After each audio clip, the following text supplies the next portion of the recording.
ces morts qui veillent sur nous. Même quand ils sont morts et quittent leur corps, ils restent nos parents. Il se peut d'ailleurs que le rôle le plus lumineux de parent, d'un père ou d'une mère, soit dans l'invisible, de l'autre côté. Et si nous nous ouvrons à d'autres possibilités, nous pourrions alors recevoir les héritages invisibles qui nous sont bénéfiques et qui se trouvent de l'autre côté, dans les non-dits, dans les non-faits de nos parents et surtout dans les non-visibles. Après leur envol vers l'éternité, j'ai mis 19 ans à reconnaître la présence protectrice de mon père à mes côtés, alors que pour ma mère, ça a été instantané. Je l'ai su le jour même où ma mère est partie. La première année de son décès, j'ai décidé de ne jamais pleurer ma mère comme si elle n'existait plus, mais plutôt de célébrer sa vie et la vie qu'elle incarnait, son état d'esprit d'abondance. Dès les premiers jours après sa mort, j'ai ressenti sa présence, j'ai ressenti ses réponses chaque fois que j'avais des questions. Et un jour, plus de 4 ans plus tard, j'ai dit à ma mère, « Ok, je vais demain à tel endroit, j'espère que tu seras là. » Quand je suis arrivée à mon rendez-vous, le premier message fut « Je suis tout émue, je ne puis retenir mes larmes. Vous avez une femme qui vous protège et veille sur vous de là-haut.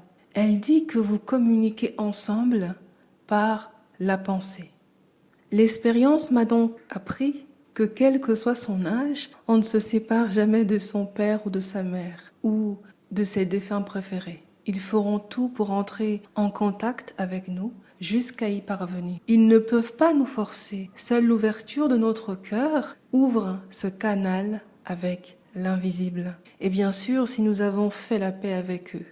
Donc, soit nous avons une relation d'amour, soit nous continuons à reprocher à nos parents, à nos défunts, ce qu'on aurait dû recevoir, ce qu'on n'a pas reçu, et nos comportements, notre façon de voir le monde va se transformer en manque ou en amour, en rareté ou en abondance, en contraction ou en confiance.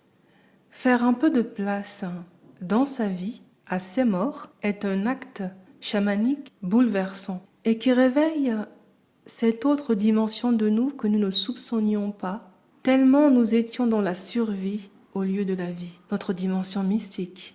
C'est la même de voyager dans le futur et dans le passé, capable d'entendre ce qui est inaudible, de voir ce qui est invisible et d'intercepter les pensées de l'autre, voire même de comprendre ce que son corps, son énergie, ses émotions aimeraient nous dire et que l'ego ou les blessures enfermaient. Les morts veillent aussi sur nous pour nous parler de leurs inaccomplis, afin que nous prenions mieux soin des nôtres pendant qu'il est encore temps. Ils nous cèdent leur force d'antan, qui deviennent alors nos héritages invisibles que nous sommes libres de prendre, d'exploiter ou non. Nous récupérons le meilleur de nos parents, ou défunts préférés si vous voulez, quand nous reconnaissons et restaurons aussi leurs faiblesses, quand nous devenons compassion à cause ou grâce ou dans leurs imperfections. Nos parents, par exemple, nous ont grandement facilité la tâche, même si cela peut être contre-intuitif à penser. Chaque parent nous transmet un héritage visible et invisible, pas forcément parfait, mais certainement complet.